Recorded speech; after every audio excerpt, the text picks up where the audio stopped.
la bendición de Dios pueda ser en esta hermosa mañana de este viernes en cada uno de mis queridos hermanos que están presentes en este lugar, como también con aquellos que nos están siguiendo por las redes sociales. Que Dios pueda bendecir grandemente nuestras vidas en este día de preparación. Vamos a tener un tema muy importante y vamos a hablar un poco acerca de la vara de Aarón. Solamente quiero hacer una pregunta para los que están aquí presentes en este lugar. ¿Cuántos nos visitan por primera vez? Ahí tenemos una hermana. ¿Su nombre, disculpe? Sonia Valero. Sonia Valero. Nuestra hermana Sonia Valero nos está visitando. ¿Por qué pregunto? Porque van a haber algunos términos, algunas cosas que vamos a presentar. Puede ser que sea algo nuevo o algo raro que nuestra hermana Sonia va a escuchar, pero en su momento, si tiene alguna duda, por favor, con gusto puede acercarse a nosotros. Cuando yo comencé a estudiar la Biblia y me invitaron a esta iglesia, yo escuchaba de una bestia que sale de la tierra, una bestia que sale del mar. Yo decía, pero ¿por qué la gente está hablando de eso? O sea, no entendía. Y me quedaba con esa duda. Hasta que por fin alguien llegó y me dijo, mira, son símbolos que aparecen en las Escrituras y necesitamos entender cuál es el significado de lo que dice la Escritura.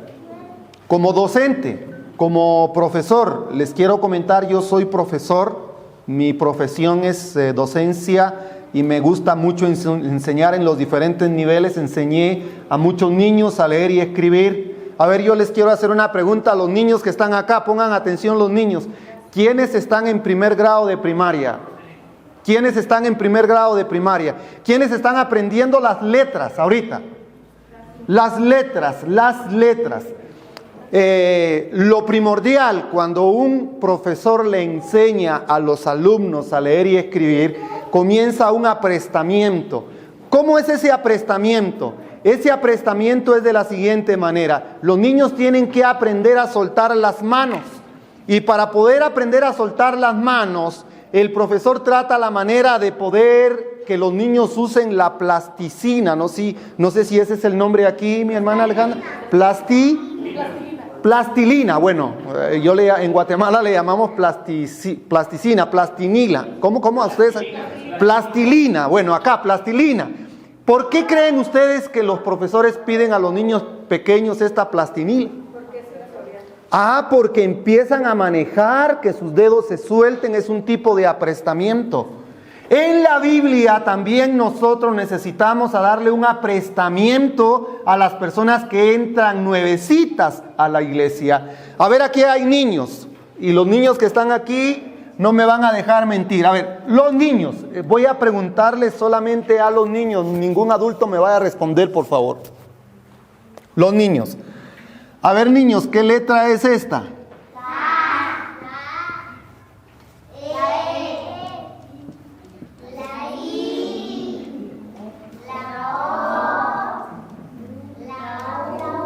¿Cómo se le llaman a esas, niños? A E, I, O, U. Sí, pero estas tienen un nombre. ¿Cómo se le llaman a estas? Las vocales. Si yo, como profesor, comienzo a enseñarle a los niños palabras complejas. Por ejemplo, a los niños, una palabra para los niños. Vean esto que voy a mencionar. Hay un nombre de un animal que tiene las 5 vocales.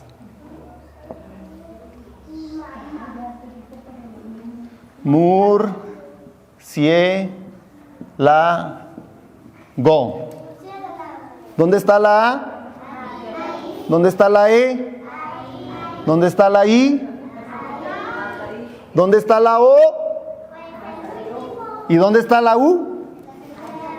Y a los niños les gusta esos ejercicios. Si yo vengo a un niño chiquito que no sabe nada de las vocales ni de las consonantes y comienzo a hablar de esto, el niño se queda en la luna.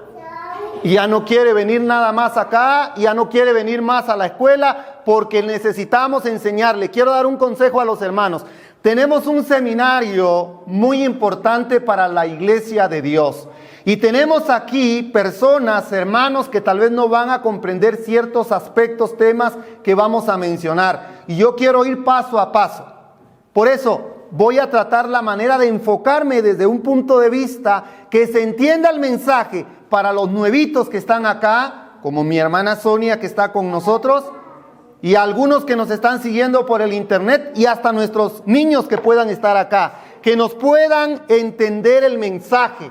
Hay algo interesante que nosotros necesitamos entender, y voy a explicarlo, y quiero dejarles para que ustedes puedan entender este mensaje. Nuestro estudio va a estar basado en el capítulo 17 de Números. En el capítulo 17 de Números hay un problema que tiene Moisés y Aarón. Ahí se presenta un grupo de hombres con autoridad y tratan la manera de poder levantarse en contra de aquellos que habían sido llamados por Dios. Estoy haciendo un resumen del capítulo 17. Cuando estudio capítulo 17 del libro de Números, cuando estudiamos nosotros la historia del pueblo de Israel, recuerden ustedes que el pueblo de Israel, ayer hacíamos un pequeño bosquejo, el pueblo de Israel sale de Egipto con la idea de entrar a la tierra prometida. En ese transcurso, en ese camino, aquí está Egipto y aquí está la tierra prometida, la Canaán terrenal. El pueblo de Israel se iba a encontrar con obstáculos en el camino. El primer obstáculo grande que encuentran cuando salen de Egipto es el Mar Rojo. Tenían que cruzar el Mar Rojo. En el camino, mis queridos hermanos, ellos encuentran diferentes obstáculos. Hay muchas rebeliones, pero la más difícil que ellos encuentran, una rebelión tan grande que se le llama la rebelión de Coré, de Abirán, la rebelión de hombres de importancia dentro del pueblo de Dios. Estos hombres se rebelan en contra de la autoridad de Aarón y de Moisés, siervos que Dios llamó para dirigir al pueblo de Israel y que los sacaran de Egipto y que los entraran a la tierra prometida. Estos hombres se levantan en contra de la autoridad y entonces Dios pone a prueba y les da un mensaje. La rebelión de Coré, de Datán y de Abirán es un símbolo para poder mostrar cómo en los hogares hoy no se respeta la autoridad de la mamá ni la autoridad del papá. Hoy, mis queridos hermanos, no se respetan las autoridades civiles que nos gobiernan. Y la Biblia dice que nosotros necesitamos dar honor al que es honor, respeto al quien se merece respeto, y aquellas autoridades que fueron puestas, nosotros también tenemos que respetarlas siempre y cuando no violen nuestra conciencia de lo que nosotros creemos como pueblo de Dios para el tiempo del fin. La rebelión de Coré debilitó tanto al pueblo de Dios, y por eso cuando llegaron a las orillas del Jordán no tenían fuerza para cruzar el Jordán. Hoy se está perdiendo la fuerza de la familia porque no se respeta la autoridad de papá y de mamá. Parece ser que hoy quien gobierna en la casa no son los padres. ¿Quién gobierna hoy en los hogares? Y yo lo veo desde un niño pequeño. Van a un supermercado, un niño quiere algo, mamá no se lo da porque no tiene dinero. ¿Qué hace el niño? Llora y hace un berrinche, se tira. Y la gente ve y dice, ay, qué vergüenza, dice la mamá, bueno, ya no llore, hijito, yo se lo voy a comprar. ¿Qué dice el niño en su mente? Lo logré, gané. Y la siguiente vez, ¿qué pasa? Hace lo mismo. ¿Y qué tiene que hacer mamá o papá? Complacer a su hijo. ¿Saben cómo le llama eso una escritora que habla acerca de la personalidad de los infantes? ella le llama a eso, oigan lo que voy a escribir aquí, ella le llama a eso bondad cruel.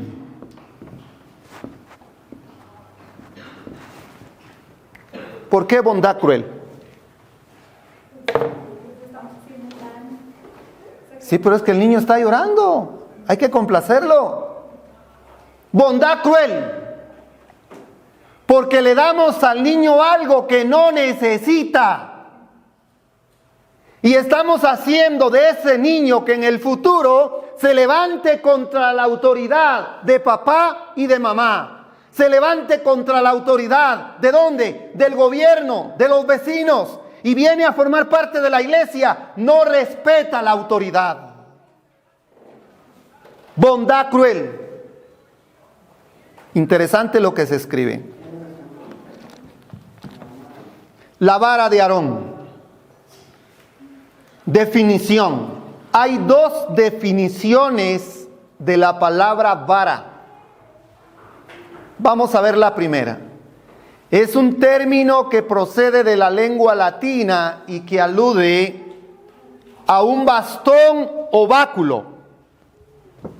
Aquí me dieron los hermanos un palo de escoba. Oigan lo que dice la definición. ¿Es un bastón? ¿Quién usa un bastón?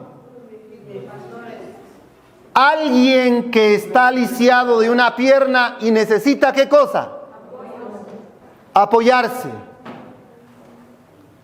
Estábamos en Ecuador el año pasado y habían 7 corrientes de agua que nacían de la peña y era un desafío llegar hasta la 7ª. Yo llegué a la 7ª, pero al regresar me lastimé mi rodilla y no podía caminar. Los hermanos que iban conmigo me hicieron un bastón. Y hermanos, cuando yo ponía mi pierna, sentía que se me iba la rodilla. Pero cuando yo agarraba el bastón, ¿qué me hacía el bastón a mí?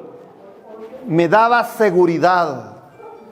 La primera definición de vara es un bastón, es un báculo, una rama o un palo alargado, como el que tengo aquí.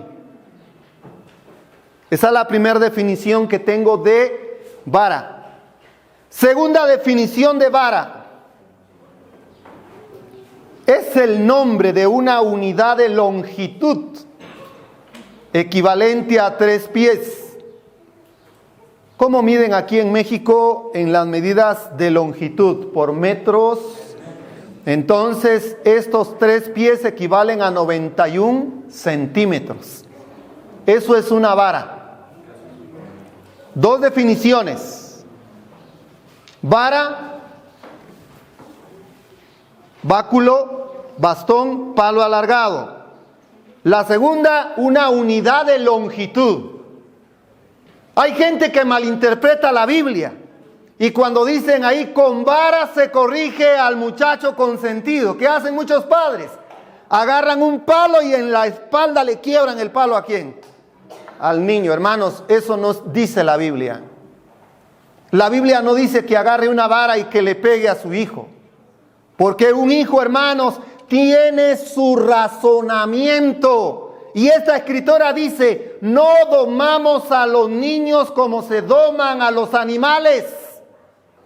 A los animales se le adiestran, a los niños se le enseña, se les instruye al niño en su camino y cuando fuere grande no se apartará de él. Interesante, hermanos, esto que menciona la definición. ¿Qué usos tenía una vara o un palo o un báculo o un cayado en las Sagradas Escrituras? Ustedes me van a ayudar. Rápidamente vamos a buscar Éxodo 12:11. ¿Quién me encuentra Éxodo 12:11, por favor? Éxodo capítulo 12 y versículo 11. Si alguien encuentra lo que dice Éxodo, por favor, léelo, hijito. Y lo comeréis así, ceñidos vuestros lomos, vuestros calzados en vuestros pies, y vuestro bordón en vuestra mano, y lo comeréis apresuradamente en la Pascua de Dios. Gracias. Ahí habla de un bordón o de un bastón. Éxodo 12:11. Zacarías 8:4. Vamos al libro de Zacarías, capítulo 8 y versículo 4. Por favor, otro voluntario.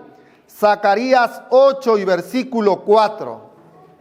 Así ha dicho Jehová de los ejércitos: aún ha de morar ancianos y ancianas en las calles de Jerusalén, cada cual con bordón en su mano por la multitud de los días. Gracias por la multitud de los días. Ahí encontramos que las personas de mayor edad tenían que usar un bastón, dice ahí la escritura. ¿Y qué dice Hebreos 11:21? Vamos a ver otro voluntario. Hebreos 11:21. Por favor, si alguien lo encuentra. Por la flecha cosa bendijo a cada uno de los hijos de José y adoró apoyado sobre el extremo de su bordado. Oh, qué interesante, apoyado. ¿Para qué se usaba una vara en el Antiguo Testamento? Una vara o un bastón, voy a colocar aquí los usos. Vamos a colocar aquí, número 1, se usaba para apoyarse. Vamos a ver otro uso del bastón. Proverbios 23:14. ¿Quién me ayuda con Proverbios 23:14? Por favor, vamos al libro de Proverbios 23:14. Si alguien lo tiene, por favor, me ayuda. Tú lo castigarás con vara y librarás tu alma del infierno. Oh, lo castigarás. La Biblia que yo tengo, 23:14, dice de la siguiente manera. Oigan lo que dice la que yo tengo. Lo orientarás con vara. Castigarás con vara. Orientar y castigar. Hay dos cosas importantes aquí. ¿Para qué sirve la vara? Para orientar. Vamos a colocar aquí. Para orientar. Entre paréntesis, castigar. Muy bien. De acuerdo a, no es que agarre yo un bastón y le diga al hermano, ¿tiene usted un hijo malcriado? Pégale en la espalda con una vara. No, la Biblia no dice eso, hermanos. Si usamos nosotros el término vara, la vara servía ¿para qué? Para poder apoyarse, pero también para orientar. Cuando nosotros estudiamos el término de castigo, tenemos que entender que yo voy a castigar a mi hijo de acuerdo a la medida. Lo voy a medir con una medida de longitud. No a pegarle a golpes, hermanos, porque lo voy a dañar emocionalmente. Y tenemos que tener cuidado con eso. ¿Para qué servía la vara? Proverbios capítulo 10 y versículo 23. Ayúdenme, por favor. Proverbios 10, 23. El hacer maldad es como una diversión al insensato, como la sabiduría recrea al hombre de entendimiento. Muchas gracias. Todo aquel hombre que alcanza la sabiduría se dirige por la vara. ¿Para qué sirve la vara? Para educar. Número 3. La vara servía para educar. Vamos a ver otro texto bíblico. Éxodo 21:20. Y aquí viene este otro punto. ¿Quién tiene Éxodo capítulo 21 y versículo 20? Y si alguno hiciere a su siervo o a su sierva con palo y muere, bajo su mano será castigado. Oh, hiriere con ¿qué dice? Con vara. ¿Para qué usaban la vara? Aquí sí ya viene para el castigo físico.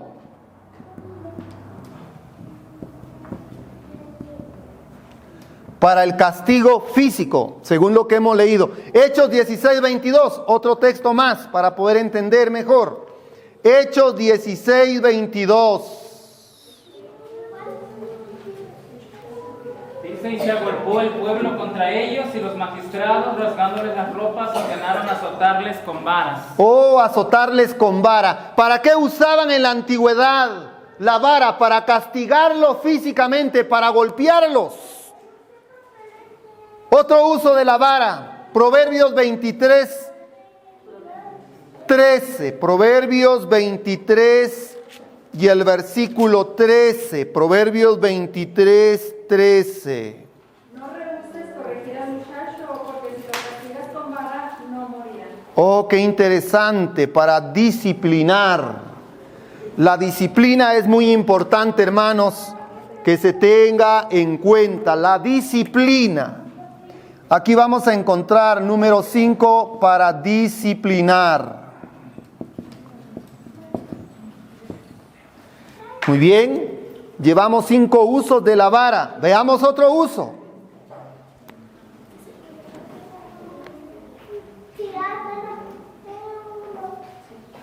Primera de Pedro 5, 2 al 4. Primera de Pedro 5, 2 al 4. Primera de Pedro 5, 2 al 4.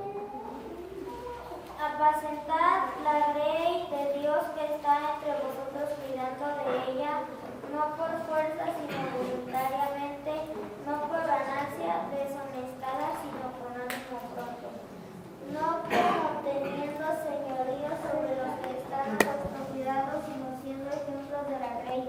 Y cuando aparezca el príncipe de los pastores, vosotros recibiréis la corona incorruptible de vida. Muy bien, escuchen esto, hermanos. La vara también se usaba para apacentar, para cuidar. Yo les hago una pregunta, ¿a quién se apacienta? Dice apacentado. ¿A los perros? A las ovejas. Aquí estamos en un término espiritual. ¿Para qué se usaba la vara? Para cuidar, para apacentar. ¿Se dan cuenta? Apacentar y cuidar. Hay un símbolo y un simbolismo grande en estos puntos. Y aquí están los usos que se le daba a la vara: para apacentar, para cuidar. ¿Para qué más se usaba la vara? Isaías 28, 27. Por favor, ayúdenme con Isaías 28, 27.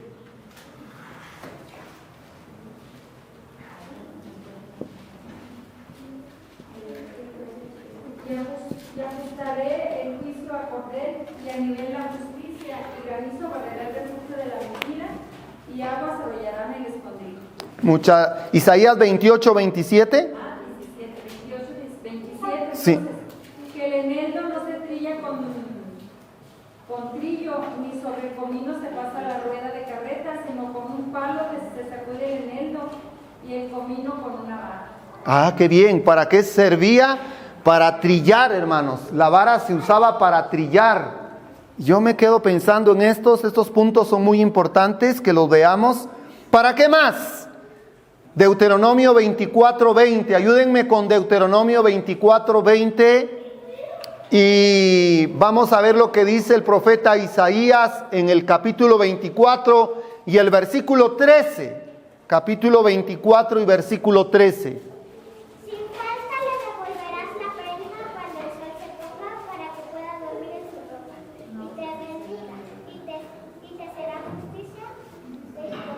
Cuando sacudas tus olivos, no recorras las ramas que hayas dejado tras de ti. Serán para el extranjero, para el huérfano y para la viuda. Muy bien, Deuteronomio 24, 20, para zarandear los olivos. ¿Y quién lee Isaías 24, 13? Isaías 24, 13.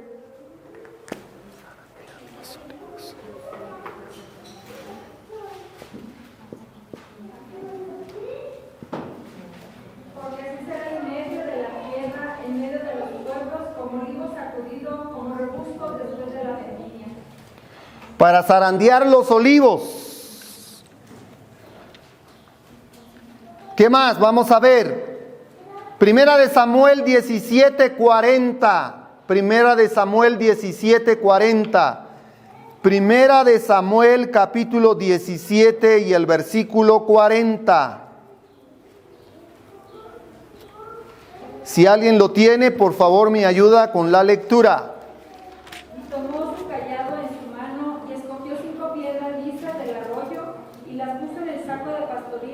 zurrón que traía. Y como su onda en su mano, se fue a hacer filisteo. Muchas gracias. Para pastorear las ovejas. Ahí estamos hablando de quién. De David. Pastorear las ovejas. Para pastorear.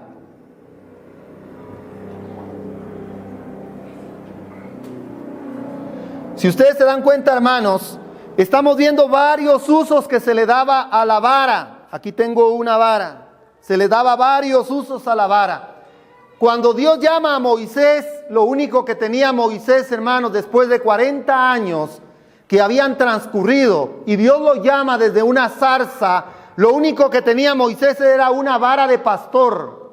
Y cuando Dios lo llama, le dice: Moisés, ¿qué tienes en tu mano? Y Moisés le muestra que tiene una vara. Y luego Dios le dice: dame la vara. Y Moisés no le quería dar la vara. ¿Por qué? Porque con la vara se defendía. Porque también una vara era un instrumento de defensa para los pastores. En el desierto, Moisés se defendía y defendía a sus ovejas de los lobos, de los animales que iban a devorar a sus ovejas. Usaba una vara Moisés para defenderse. Y ahora en el desierto Dios le dice a Moisés: dame tu vara. Y Moisés no le quiere dar la vara. Hay algo muy interesante cuando nosotros estudiamos estos temas, para poder entenderlos, mis queridos hermanos. ¿Para qué más se usaba la vara? Levíticos 27:32, por favor. Levíticos 27:32. Si alguien lo tiene, por favor, me lo lee. 27. Todo diezmo de vacas o de ovejas de todo lo que pasa bajo la vara, el diezmo será consagrado a Jehová.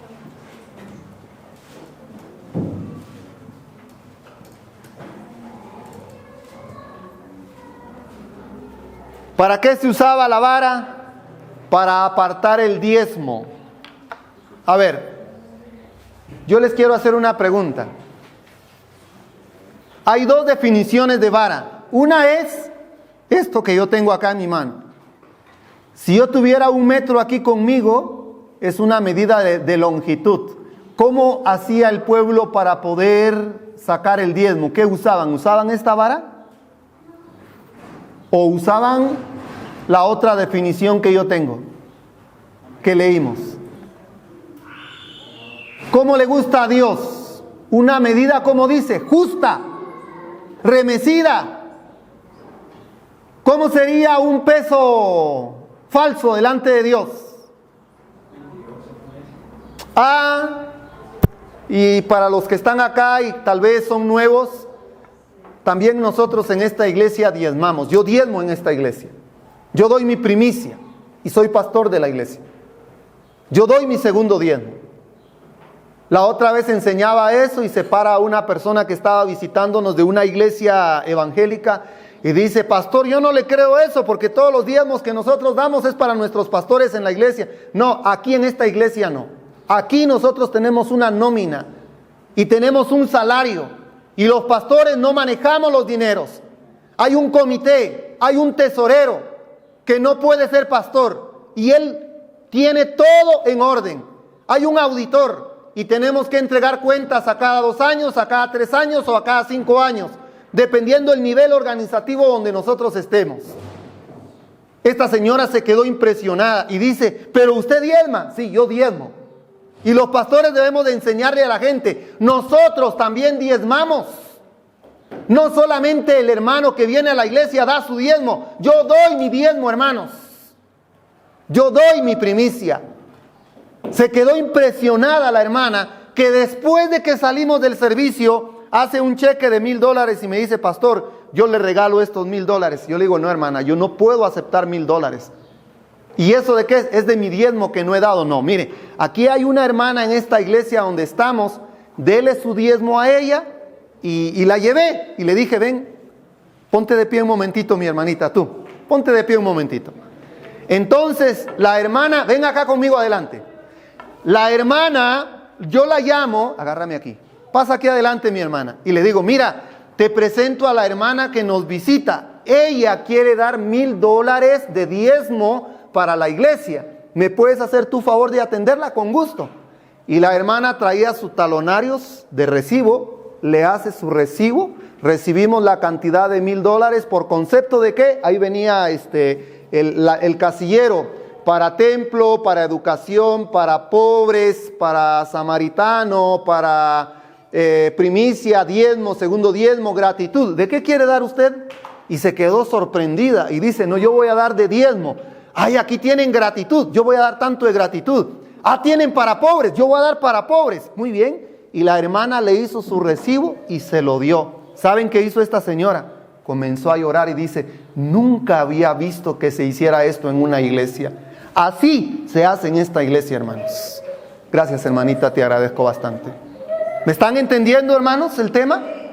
No como un pastor evangélico que una vez se le pregunta, pastor, dice un periodista que lo llega a entrevistar, porque cada domingo, cada día domingo, tenía 4 o 5 servicios, llegaba un carro de protección de valores, Proval, a recoger todos los dineros que se juntaban en ese servicio. Y viene un periodista y le dice, disculpe, pastor, ¿y qué hace usted con todo ese dinero que recibe? Fácil, dice el pastor. Agarro el dinero y le digo, Señor, gracias por lo que tú nos das. De lo recibido de tu mano nosotros te damos a ti. Y agarro todo y lo tiro para arriba. Lo que Dios agarra es de Él y lo que cae es mío. ¿Y sabe qué dice la gente? Amén, aleluya. Y viene la gente, una llave de un carro, una llave de esto, una llave del otro. Y su nombre es Cash.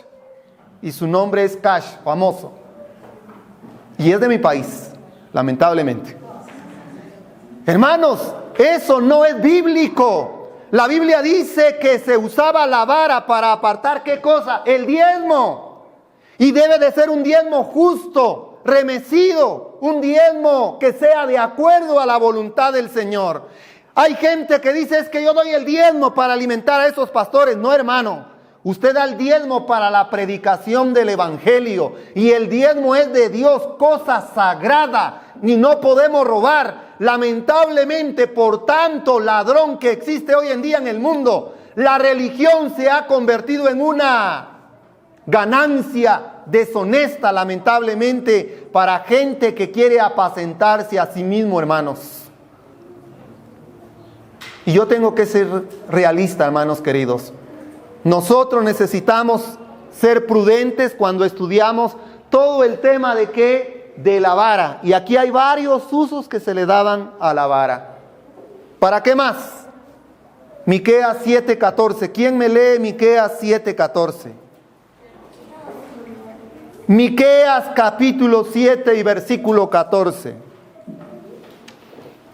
Si alguien lo tiene, por favor me lo lee. Apacienta tu pueblo con tu callado, el rebaño de tu heredad, que mora solo en la montaña, en campo fértil. Busque pasto en Basán y Galad, como en el tiempo pasado. Uy, qué bien, ¿verdad? Apacienta a tu pueblo con tu vara, con tu callado. ¿Para qué sirve la vara? Para gobernar. Aquí voy a escribir en el último punto. Una vara era un símbolo de gobierno. Una vara era un símbolo de gobierno. Una vara era un símbolo de autoridad.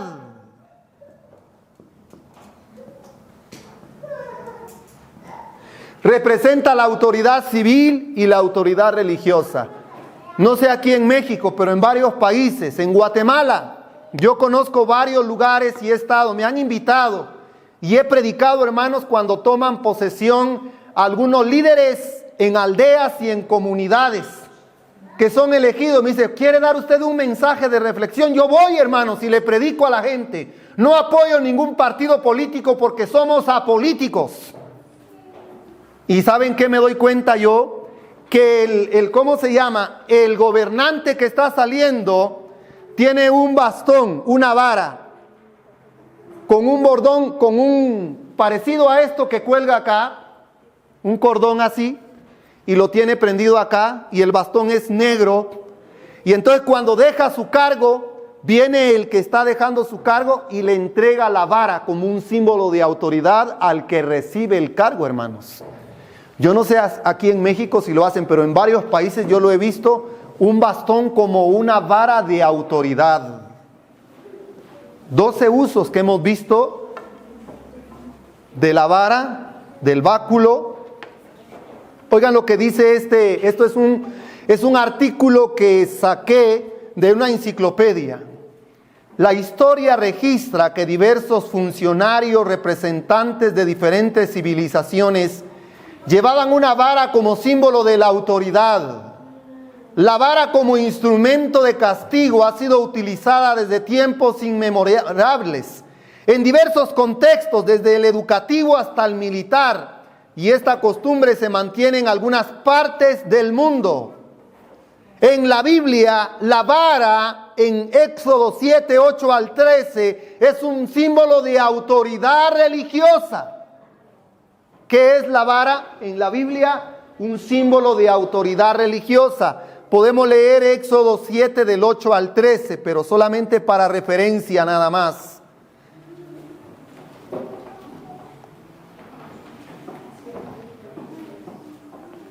Ahora vamos a hablar quiénes son los que reciben una vara. Oigan bien esto, hermanos.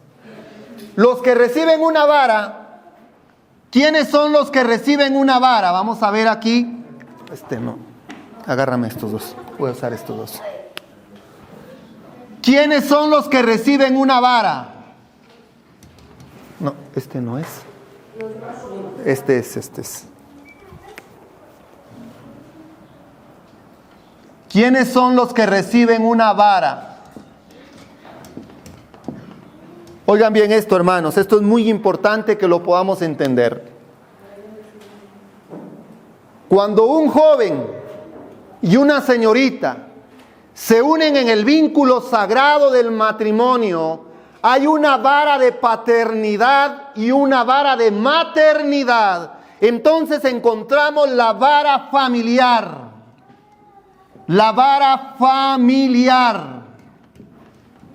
Esta vara familiar tiene el sacerdote de su casa, que es el hombre, y él recibe la vara de la paternidad. Y la mujer recibe la vara de la maternidad.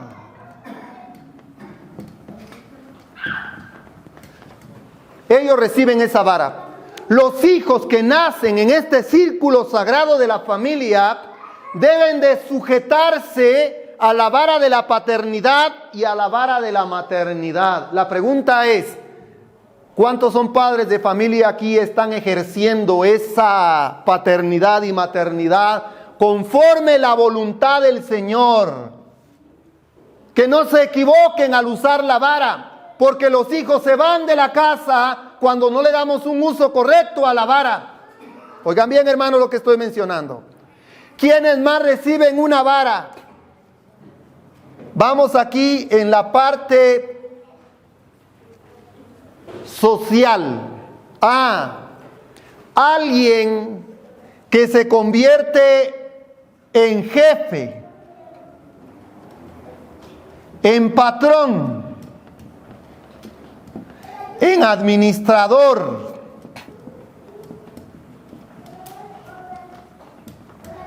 Recibe una vara que le va a dar autoridad.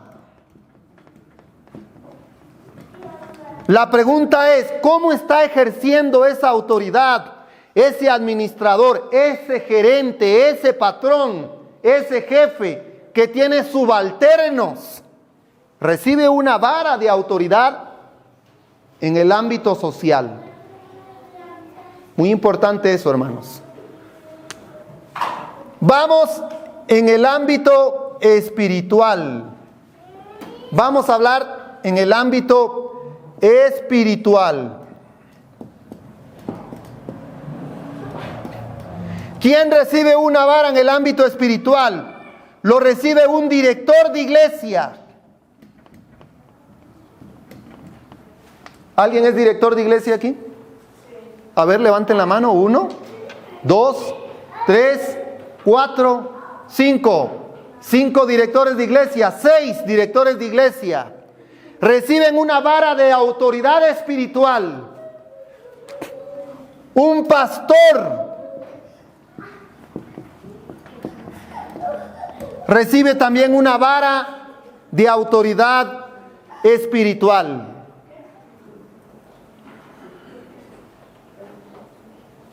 Ahora yo quiero preguntar, ¿qué clase de vara tienen ellos? Porque ahora hay un significado de la vara en su uso. ¿Quién lee Isaías 14:5? Vean, hermanos, este texto, qué bonito. Y aquí vamos a sacar una enseñanza para nosotros. Isaías 14:5. A ver, hijo, léelo tú, por favor. Quebrantó Jehová el báculo de los impíos, el cetro de los inmunes. Uy, qué interesante, ¿verdad? Porque Jehová rompió la vara de ¿quién dice? De los malvados.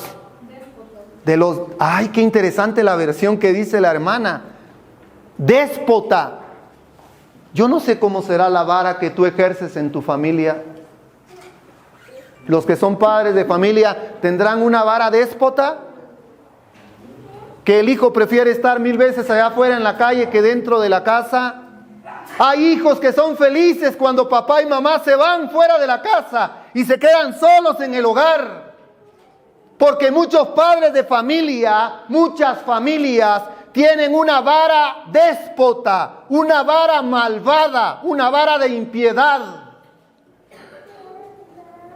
Vara de impiedad es la vara de aquellos que dirigen y que gobiernan. Podemos pasar aquí. Yo les hago una pregunta. ¿Han escuchado ustedes que hay jefes, hay patrones, hay administradores, hay gerentes que tienen vara de impiedad? Crueles. Se aprovechan de la mano trabajadora. Y por eso Santiago dice, he aquí ahora aulláis vosotros ricos, porque el jornal del trabajador clama. Hermanos, qué triste es tener trabajadores y que yo abuse de la autoridad que yo he recibido. Quiero hacer una pregunta. ¿Cuántos tienen trabajadores aquí bajo su cargo? ¿Tú tienes? 1, 2, 3, 4, 5. ¿Cómo ustedes tienen esa vara, hermanos? ¿Los explotan? Perdonen, quiero ser directo. ¿O son justos? Cada quien tiene que preguntarse en esta hora. ¿Es que soy cristiano? La otra vez yo estaba predicando este tema en un país de Latinoamérica. Y en esa oportunidad un hermano había invitado a sus trabajadores que escucharan el mensaje. Y yo toqué este tema de la vara, solamente de la vara de impiedad. Y cuando toco el tema de la vara del patrón, del administrador, porque aquí entran los gobernantes del mundo que tendrán una vara de impiedad sobre el pueblo de Dios muy pronto. Uno de ellos se pone a llorar y dice, pastor, le agradezco. Mire, ya que usted conoce a mi patrón, hable con él. Nos pone a trabajar horas extras y no nos paga. Yo tuve que hablar con el hermano. Hermano, ¿tú tienes una vara de qué? ¿Cómo dice, hermana, tu versión? Déspota. Uy, hermanos, ¿quién es un déspota? Aquel, hermanos, que recibe poder. ¿Quieren conocer ustedes el carácter de una persona? Denle en poder. Ahora ya no es Danilo, ahora es don Danilo. Y eso lo veo yo en todos los ámbitos religiosos.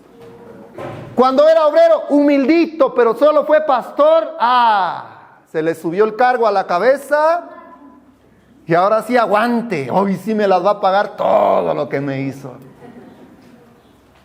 ¿Qué hizo José con sus hermanos? ¿Cómo fue la vara de los hermanos con su hermanito menor? Déspota. Lo golpearon, lo tiraron en un pozo. Lo vendieron como esclavo. Y allá sufrió el pobre José. Qué trauma emocional. Maltrato psicológico en su hogar. Y luego llegó a la casa de Potifar. Las calumnias que le hicieron. Y luego llegó a la cárcel. Y luego llegó a la corte del faraón. ¿Recibió poder José o no recibió poder? ¿Podía vengarse de aquellos que le hicieron mal? ¿Lo hizo? ¿Qué dijeron sus hermanitos cuando, ay, José, por favor no nos hagas nada. ¿Qué le dice José? Vénganse para acá, mis hermanos. Todo esto venía ¿de quién? De Dios. Qué lindo, hermanos, cuando alguien recibe poder y cuando recibe poder no usa ese poder, ¿cómo decía tu versión, hermana?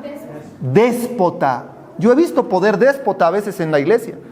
Hay directores de iglesia que hicieron de la dirigencia eternos dictadores y no dejan crecer a otros que vienen. Allá en Guatemala tenemos un árbol que le llaman matapalo, no sé si hay aquí en México, pero donde crece ese árbol no crece ningún árbol abajo ni ninguna vegetación, y va creciendo y su raíz va matando un montón de árboles alrededor. Y la sierva del Señor dice, tenemos que trasplantar. ¿Ya leyeron eso? Trasplantar. Hay iglesias que hay que trasplantar. Y hay que quitar la autoridad déspota dentro de la iglesia. ¿Estamos hablando de qué? Aquí. Directores y pastores. ¿Cómo decía el texto? Isaías 14:5. Porque Jehová rompe la vara de impiedad de los malvados, la vara déspota de los gobernantes. Interesante lo que la Biblia nos dice. Estos déspotas no saben gobernarse a sí mismos. Son ladrones y salteadores. No conocen a sus ovejas. Huyen fácilmente. Son asalariados. Se enseñorean a sí mismos. Abusan de su autoridad y destruyen el rebaño. Es triste, hermanos, cuando alguien recibe autoridad. Alguien dijo, ¿quieres conocer el carácter de una persona? Dale poder, un poquito de poder y conoces qué clase de persona es. ¿Quieres conocer el carácter de una persona? Dale poder económico. Y cuando tiene el poder económico en su mano, se olvida de sus raíces, de dónde viene. Se olvida. Dios nos ayude, hermanos, para que nosotros podamos entender. ¿Qué dice Isaías 9:4? Oigan, otro texto bíblico más, hermanos. Isaías 9:4. Si alguien lo tiene, me lo lee. Porque tú quebrantaste su pesado yugo, la vara de su hombro y el cetro de su opresor, como en el día de Madián. Dios puede romper esa vara que se ha convertido en un yugo. Dios destruye la vara de impiedad, mis hermanos. Lamentablemente, esta vara que está acá, la vara espiritual, me quiero detener aquí. Dios le da a Aarón una vara que es un símbolo de gobierno, de autoridad. Una vara que es para apacentar, para cuidar, para disciplinar. La vara de Aarón reverdeció en aquel momento, por regreso a Números 17, cuando se levantan los laicos, cuando se levantan los directores de iglesia, cuando se levantan los que tenían autoridad mínima y dicen, no queremos más que Moisés nos dirija. Y ellos querían, ¿qué cosa? Tomar la vara que tenían para dirigir al pueblo. Hermanos, qué tristeza da el saber que hay miembros de iglesia que se levantan en contra de la autoridad que Dios ha colocado, hermanos. Hubo un rey en Israel que en una oportunidad señaló al enviado por Dios y lo señala con la mano. ¿Recuerdan qué le pasó en ese momento? La mano se le secó. ¿Y qué hizo el siervo de Dios? Oró por él y la mano se le restituye nuevamente. Hermanos queridos, si queremos nosotros protestar o queremos llamar la atención, hagámoslo decentemente, ordenadamente, porque somos el pueblo de Dios. ¿Cuántos no respetan la vara de autoridad familiar? Y eso se refleja en el aula escolar, se refleja en la iglesia, se refleja en la sociedad donde hoy nosotros vivimos. Una de las señales del tiempo del fin dice, vendrán hijos desobedientes ¿a quién? A los padres, no solamente padres de sangre, padres también espirituales. Hay hijos que no respetan el ministerio, se rebelan contra la autoridad de la vara de Aarón. Oigan lo que dice aquí este párrafo, Patriarcas y Profetas. Dios quería dar una prueba que el sacerdocio que se le había dado a la familia de Aarón era de Dios. Por orden divina, cada tribu preparó una vara y escribió su nombre en ella. ¿Cuántos se levantan hoy en día en contra de aquellos que han sido colocados como pastores para dirigir la grey del Señor? Como Aarón, en el nombre de Aarón estaba en la tribu de Leví. Las varas fueron colocadas en el tabernáculo delante del testimonio. El florecimiento de cualquier vara indicaría que Dios había escogido a esa tribu para el sacerdocio. A la mañana siguiente aconteció que fue Moisés al tabernáculo del testimonio y vio que la vara de Aarón de la casa de Leví había reverdecido, echado flores, arrojado renuevos y producido almendras. Fue mostrada al pueblo y colocada después en el tabernáculo como testimonio para las generaciones venideras. El milagro decidió definitivamente el tema del sacerdocio, que debe de ser respetado en una iglesia ordenada, organizada por Dios. ¿Quién organizó la iglesia? ¿El pastor Nájera? ¿Mi persona? No, hermanos, Dios organizó la iglesia. ¿Y qué pasó con la vara de Aarón? Reverdeció. Y reverdeció de una manera tal que la gente se pregunta por qué reverdeció así. Y hasta dio un fruto, un almendro.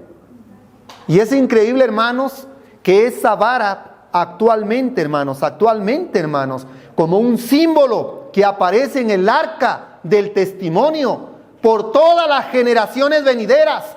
Porque lo que estaba fuera del arca iba a perecer, pero lo que estaba dentro del arca no iba a perecer.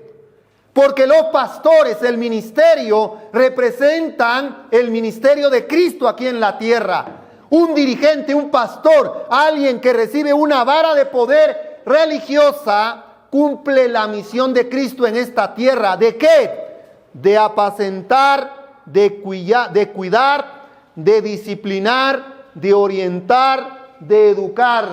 Pero cuidado con la vara de impiedad, porque también Dios va a castigar a aquellos líderes que usan el poder déspota religioso para poder causar dolor y sufrimiento al pueblo de Dios.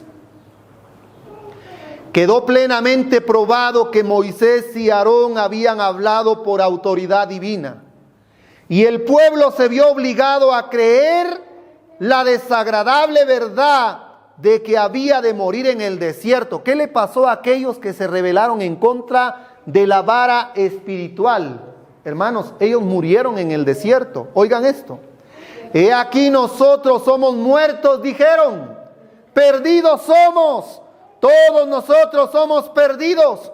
Confesaron que habían pecado al rebelarse contra sus jefes y que Coré y sus asociados habían recibido un castigo justo de parte de Dios.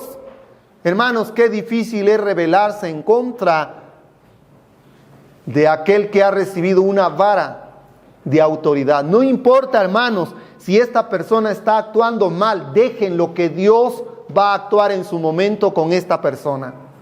¿Recuerdan el caso de Saúl y David? ¿Cuántas veces tuvo la oportunidad David de matar a Saúl? ¿Recuerdan? Varias veces. Y viene Joab, uno de sus soldados, mira, arremételo, métele la lanza. ¿Y qué dijo David? Guárdeme Jehová, que levante la mano contra el ungido de Jehová. El ungido de Jehová tuvo que pagar sus consecuencias, y ustedes saben cómo fue la muerte de Saúl. Cuando un pastor se porta mal y usa mal la vara de poder, déjenlo que caiga en las manos de Dios. No tomen ustedes la autoridad en sus manos. Pueden protestar, sí, pero hay que hacerlo en su momento, en su lugar indicado, porque esto puede ser algo terrible. Oigan esto, ya estamos por aterrizar. En la rebelión de Coré se ve en pequeña escala el desarrollo del espíritu que llevó a Satanás a rebelarse en el cielo. El orgullo y la ambición indujeron a Lucifer a quejarse contra el gobierno de Dios y a procurar derrocar el orden que había sido establecido en el cielo. Desde su caída se ha propuesto inculcar el mismo espíritu de envidia y descontento, la misma ambición de cargos y honores en las mentes humanas.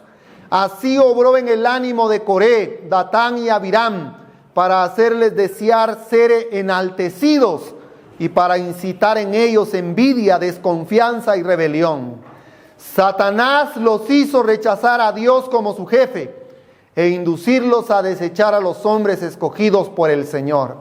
No obstante, mientras que murmurando contra Moisés y Aarón, ellos estaban blasfemando contra Dios, se hallaban tan seducidos que se creían justos y consideraban a los que habían reprendido fielmente su pecado como inspirados por Satanás. ¿Qué pasa hoy en día?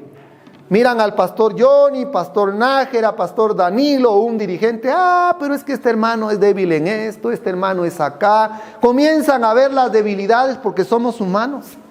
Nadie es perfecto, un pastor no es un superhéroe, no es un superhombre en la iglesia. Tenemos debilidades, dificultades. Oigan lo que dice esto, hermanos. Comenzaron a ver debilidades y comenzaron a murmurar. Creían estar murmurando contra Moisés y Aarón, pero realmente estaban blasfemando contra Dios. Y ellos cometieron un terrible pecado, el cual fueron inspirados por Satanás. ¿Hasta dónde puede llegar la rebelión de un grupo de personas que se rebelan contra el ministerio y contra la doctrina santa del Señor? A tal punto de dividir la iglesia del Señor. Tenemos que tener cuidado con eso, hermanos. Oigan este otro párrafo. ¿No subsisten aún los mismos males que ocasionaron la ruina de Coré? Abundan el orgullo y la ambición, y cuando se abrigan estas tendencias abren la puerta a la envidia y la lucha por la supremacía. El alma se aparta de Dios e inconscientemente es arrastrada a las filas de Satanás. Como Coré y sus compañeros, hoy muchos son, aún entre quienes profesan ser seguidores de Cristo. Los que piensan, hacen planes, trabajan tan anhelosamente, van de lugar en lugar, de iglesia en iglesia, exaltando su propia sabiduría para poder ganar simpatía y apoyo del pueblo. Están dispuestos a cambiar la verdad, a calumniar y hablar mal de los siervos del Señor, aún a atribuirle los motivos más bajos y ambiciosos que animan su propio corazón a fuerza de reiterar la mentira. Y eso contra toda evidencia, llegan finalmente a creer que es la verdad, mientras procuran destruir la confianza del pueblo en los hombres designados por Dios.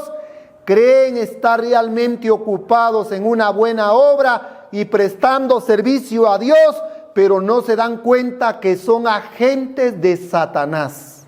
Oigan esto, hermanos. ¿Agentes de quién dice? Qué triste, hermanos. La historia se repite. La vara de Aarón, hermanos, es un símbolo del sacerdocio o ministerio establecido por Dios. Es un símbolo del orden, de la educación, de la reprensión, de la disciplina, del castigo, de la organización. Son los mensajeros aprobados por la vara, la autoridad de Dios, el gobierno del cielo.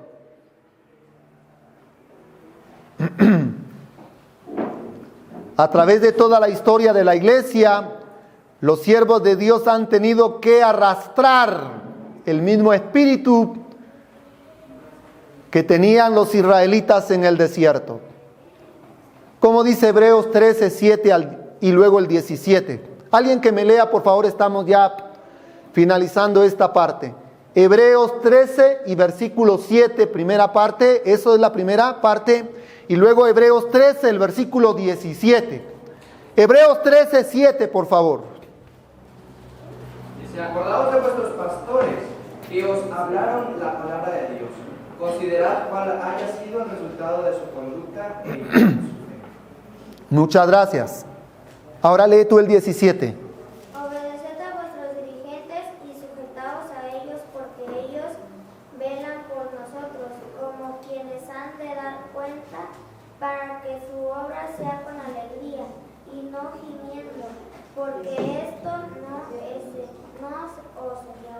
Muchas gracias, te agradezco bastante. Creo que sin comentario los textos son claros. Finalizamos con el Salmo 23:4 que leyó nuestro hermano. Aunque ande en valle de sombra de muerte, ¿cuántos hermanos están pasando la triste historia de su vida? Y están en ese valle de sombra de muerte. Alguien dijo, cuando más mal espiritualmente estamos nosotros, hasta nuestra sombra nos abandona. ¿Quién puede ver su sombra en la oscuridad? La sombra nuestra nos abandona cuando estamos mal. Y la Biblia dice, aunque ande en valle de sombra de muerte, no temeré mal alguno. En ese momento de oscuridad, tú estarás conmigo. ¿Y qué va a usar el Señor para dar aliento? Tu vara y tu callado me vivificarán, dice la versión que yo tengo. La vara y el callado dan vida. Ahora vamos a ver la vara y el callado. Allá yo había visto un callado, una vara, sí, pero cuando la Biblia habla en el Salmo 23, la vara y el callado. La vara es esta parte de aquí y el callado es esta curva que está acá. Cuando una oveja estaba por caer en las garras del lobo, ¿qué usa el pastor para defender a la oveja?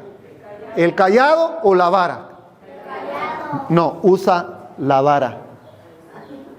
¿Y qué usa para poder rescatar a la oveja? El callado, símbolo de la misericordia de Dios. La vara, símbolo de la ley de Dios, conforme todos vamos a ser medidos un día. La misericordia y la verdad se encontraron ¿en dónde? Y se besaron ¿en dónde? En la cruz del Calvario. La vara. ¿Qué pedía la vara? La sangre del pecador. Pero la misericordia se manifiesta. Y Dios dice, yo voy a tomar el lugar. Porque la vara es un símbolo de la ley. Y desde que Dios aparece, la ley aparece. Porque es el carácter de Dios. Y no podía existir otro método de salvación que Cristo dar su vida por rescate de la humanidad. Ahora Cristo toma el lugar del hombre, del perdido. Él es el que recibe el castigo, la pena de muerte que la vara pedía. Y la misericordia, Cristo saca al pecador de ese valle de muerte y lo coloca en el lugar donde debe de estar. Mis queridos hermanos, el buen pastor usa la vara y el callado. Por eso la Biblia dice aquí, aunque ande en valle de sombra de muerte, no temeré mal alguno, porque tú estarás conmigo. Tu vara y tu callado me darán aliento, me vivificarán. En la Biblia aparecen 86 veces la palabra vara y 8 veces la palabra callado. La vara dirige, educa, corrige, disciplina, castiga, endereza, enseña, cambia, transforma. La ley me muestra el pecado. La vara me muestra que erré y debo de recibir el castigo de la vara, que es la muerte eterna. Pero la ley me muestra a Cristo, que es ¿qué cosa? El callado. Y por eso el callado es amor, misericordia, cuidado, protección, oportunidad, esperanza, salvación y vida eterna. Aquel ladrón estaba siendo castigado por la vara romana, por la vara judía, pero en la cruz se encontró ¿con qué? ¿Con el callado o con la vara? Se encontró con el callado, amor, misericordia, cuidado, protección, esperanza, vida eterna y salvación. El pueblo de Dios no puede dividir la ley y el evangelio. La ley y el evangelio es la vara y el callado. Y esa vara la debe de tener el ministerio de Dios en esta tierra. Y si no tenemos esa vara, que Dios nos dé el privilegio de poder honrar y glorificar su palabra. Que Dios bendiga su palabra, mis queridos hermanos, y espero que esta enseñanza sea de bendición. Es mi deseo en oración. Amén.